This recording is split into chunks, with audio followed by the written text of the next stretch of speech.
آئزہ شایان کی بےعزتی کر دے گی اور اسے کہے گی کہ ہمارا تمہارے ساتھ کوئی تعلق نہیں ہے، میری بہن کے آگے پیچھے کبھی نظر مت آنا۔ تو شایان اسے سنا دے گا کہ بھئی تعلق تو آپ کے ساتھ اب بن ہی گیا ہے، جہاں پہ آخر آپ کے دیور کی منگنی ہونے جا رہی ہے وہ تو میری ہی کزن ہے۔ اور شایان کے منہ پہ ایسی شیطانی مسکراہٹ آ جاتی ہے یہ جان کر کہ آئزہ ایشال کی بھابھی ہے۔ اب تو وہ آئزہ سے گن گن کے بدلے لے سکے گا، کیونکہ جب سے آئزہ نے اس کے اوپر چائے پھینکی تھی اور سارے ہوٹل والوں کے سامنے اس کی بےعزتی کی تھی، تب سے اسے آئزہ سے شدید نفرت ہو رہی تھی اور وہ یہی چاہتا تھا کہ کسی طریقے سے آئزہ کو کوئی نقصان پہنچا سکے اور اس سے بدلہ لے سکے۔ اب تو خود بخود ہی آئزہ اس کے سامنے آ گئی تھی، اوپر سے عنایہ کی ایسی تصویریں بھی اس کے پاس ہیں کہ اگر وہ اسد کی فیملی کو بھیج دے تو آئزہ کو ناک و چنے چبوا سکتا ہے۔ اب تو انہی تصویروں کے ذریعے وہ آئزہ کو اتنا بلیک میل کرے گا کہ وہ گڑ گڑا کے اس کے پاؤں پہ سر رکھ کے اس سے معافی مانگنے کے لیے راضی ہو جائے گی۔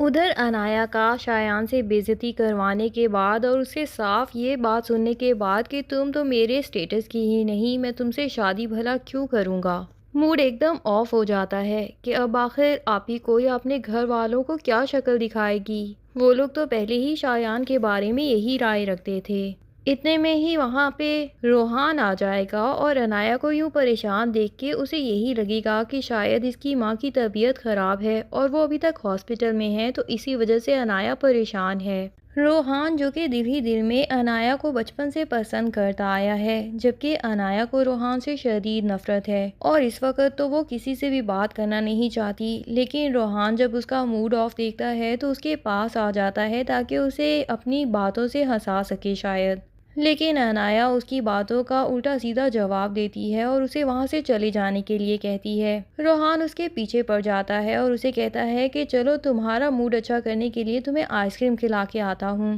اب تو عنایہ کی ہمت جواب دے جاتی ہے اور وہ روحان کو صاف صاف سنا دے گی کہ تمہیں ایک دفعہ سمجھ نہیں آتا ہے کہ میں تم سے بات کرنا نہیں چاہتی، اور وہ روحان کے منہ پہ اتنا زوردار تمانچہ دے مارے گی کہ شایان کا پورا غصہ روحان کے منہ پہ ہی نکال دے گی۔ روحان تو عنایہ کی شکل ہی تکتا رہ جاتا ہے کہ آخر اسے ہوا کیا ہے۔ دوسری طرف جب آئزہ دلہا دلہن کے پاس جا کے بیٹھتی ہے تو وہاں پہ ایشال شایان کا آئزہ کے ساتھ تعارف کروانے لگتی ہے کہ یہ عاشر کی بھابھی ہیں۔ شایان بھی بڑے ہی ذو معنی انداز میں کہہ دیتا ہے کہ جی ان سے تو میں پہلے ہی مل چکا ہوں۔ یہاں آئزہ کے منہ کا تو رنگ ہی اڑ جاتا ہے، جبکہ عاشر اور ایشال تو حیرت سے اسے دیکھتے ہیں کہ آخر تم آئزہ بھابھی کو پہلے سے کیسے جانتے ہو۔ تو شایان یہاں پہ آئزہ کی یہ کنفیوژن دیکھ کے مزید انجوائے کرتے ہوئے بتائے گا کہ بھئی ان کی بہن عنایہ میری ہی کلاس فیلو ہیں۔